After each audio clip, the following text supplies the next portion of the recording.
Hey, everybody, it's Eddie from Tokyo. This is your cryptocurrency update from Japan, and I have a very big announcement. Yeah, it is huge for all the XRP holders. I can't wait to share that with you. Also, there's a tweet that caught my attention. And no, I don't think it's the tweet you're thinking about. And then Brooks Entwistle, he is the directing manager in the Southeast Asian MENA region for Ripple.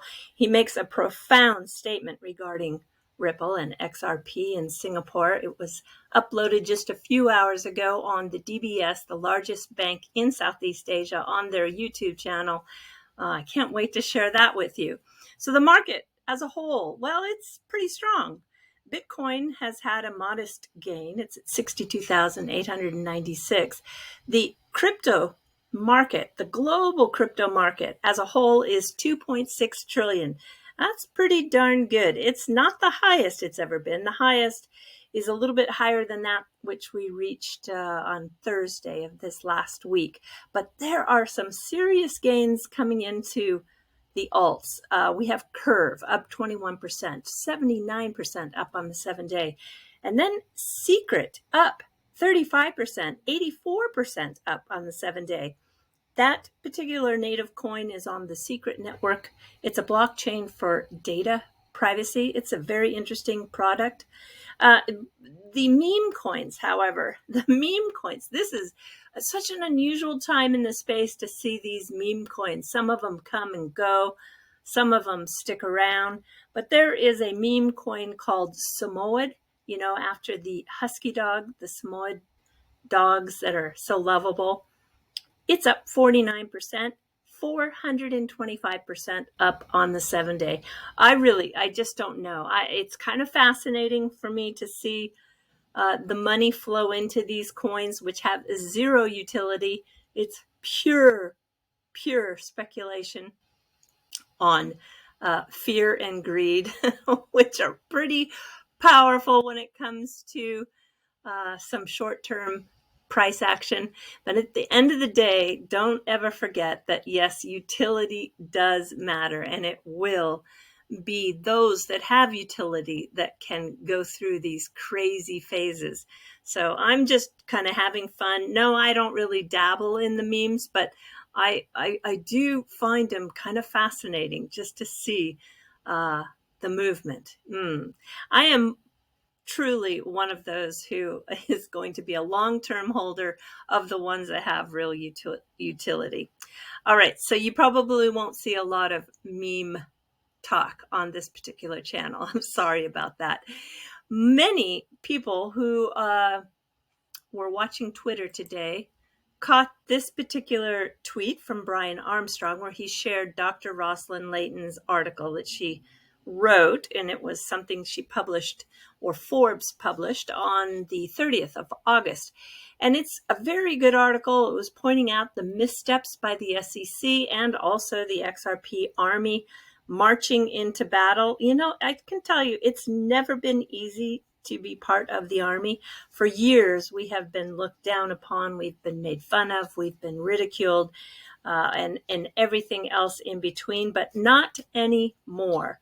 I'm telling you, we have been instrumental in making a massive impact for the better future of the entire crypto space. So the article highlights that we have unearthed evidence of regulatory misconducts, and I think we should all feel very proud that we have done so. The tweet, however, that caught my eye was this one from Craig DeWitt. He's always a person of few words. He's one of the original team members on the Ripple team, and he always has this impeccable timing. So today, the 9 words, wait till you hear about how our, mess that up. Sorry, Craig. Wait till you hear how our products are doing. Well, that got me off trying to find a product that maybe is going to be released, right? Because he usually is, pretty close to the team and what they are doing. He's a product manager. So I went out and I was taking a look and I came across the DBS website. This is, like I said, the largest bank in Southeast Asia. And as I am hunting, I realized that they have a series of videos that they uploaded just about 4 or 5 hours ago now. And the bank, which is in Singapore, this is what it is. It was set up by the government. So it is, it's huge. They are in 17 markets, over 50 cities, and they are, of course, in what I think is the Silicon Valley of fintech, and that would be Singapore. They are outdoing all other regions of the world. And you can see here, I'm going to just play one clip where you see Brian Entwistle of Ripple talk about the end game. So interesting, right? XRP is the end game to accelerate the Ripple network. Here we go. Have a listen. We really set this network up on fiat, classic fiat network. But what we're able to do now, this is really the end game, is what can we do to turn that on with blockchain technology and cryptocurrency to even accelerate that network. So we have a product called on-demand liquidity, which is effectively using XRP, the digital assets, to settle between members of the network, between big corridors on that network. And again, do so in a way that has been highlighted today, that we can track who sent it, who received it, when did that happen, irrefutable, in a way that's faster, cheaper, and greener. And so we're really excited about this. We are doing this in building a big APAC headquarters in Singapore because we happen to think this is one of the great cities in the world to do so. From talent standpoint, market standpoint, APAC is a huge market for us. I also look after MENA, which is an incredibly important market as well. And the two are linked as far as trade flows and payment flows, as you would expect.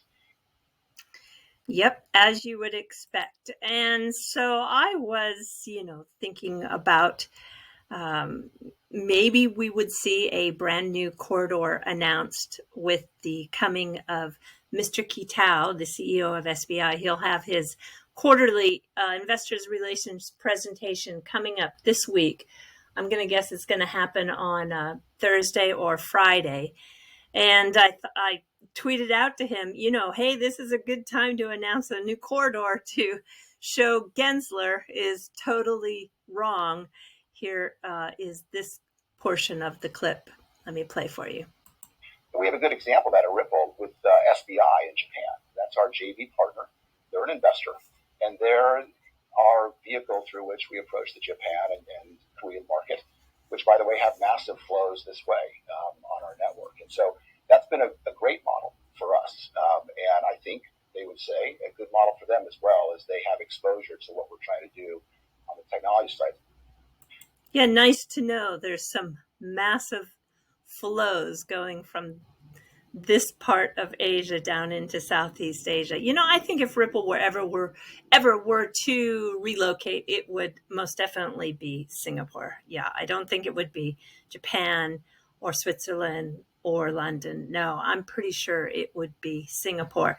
So just as I'm hoping, sending a little message out there to Mr. Kitao, boom, huge boom, we've got a new corridor.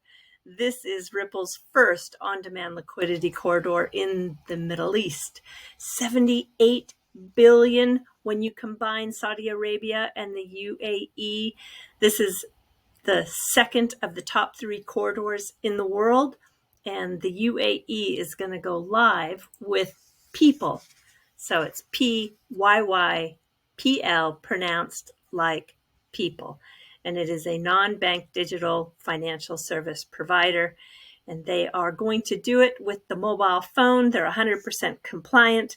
And here, if I go up here, you can see, I'm always in the way, right? I'm always in the way.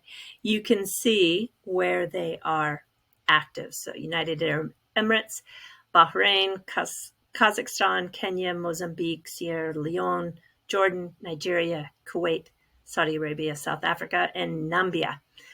Woo! I like that because this part of the world really has a lot of international flows with the people who are working outside of their country but sending money back home. So these are all really, really great corridors. All right, we are going to just remind everyone that tomorrow Moonchaser and myself are going to host the aesthetics group, or the founder who is working really hard on an NFT platform. And Moonchaser, I'm so lucky, is in Tokyo. So she and I are getting to be good friends, not only through crypto, but once in a while we hang out together too. And this particular project, which I believe she is an ambassador to this project, and she's come up with some really good questions. So the three of us together are going to talk about what it is they are working on and what their goal is, what the vision is, and where they are in that process. So look forward to that. And in the meantime, we're going to jump to the fluff. And this fluff is kind of special. It's another one of those projects that's called upcycling. You know, there's a lot of traditional industries in Japan that have been trying to reinvent themselves. And one of the industries that is suffering is the silk industry. I mean, there's just so many fabrics now that are so less expensive, but can have that look and feel like real silk. But there is nothing like real silk. And there is a factory in Guma Prefecture that is, I think, does 60% of the country's silk manufacturing. And they do not only fabric for kimono, but they also do a really lovely lace. Silk lace became very popular at the turn of the century, and it still is used quite a bit in Japan today, and not just for tableware or decoration on like a trim for fabrics. It's used in many different end uses. So this particular young group of fashion designers, and they're getting the attention from all over the world, including France, where many believe that France and Milan are the fashion capitals of the world. They're getting recognized, and what they're doing is using this silk kimono fabric with a combination of more of a modern look that is really there to attract a completely new generation who just don't wear kimono anymore. But when they take that kimono fabric, and for example, they've used it to line this jacket, it's lovely. And then here is a combination of both the kimono fabric down here, which is from a vintage kimono. That's why they call it upcycling, not recycling, but upcycling. And then they've incorporated some of that newer lace for the top. It's so beautiful. And it's just not clothes that they're doing. Here is a teddy bear with a patchwork of vintage kimono fabric. And I think my favorite, and I saved it for last, look at these beautiful pillows. That is like a showstopper. I love it.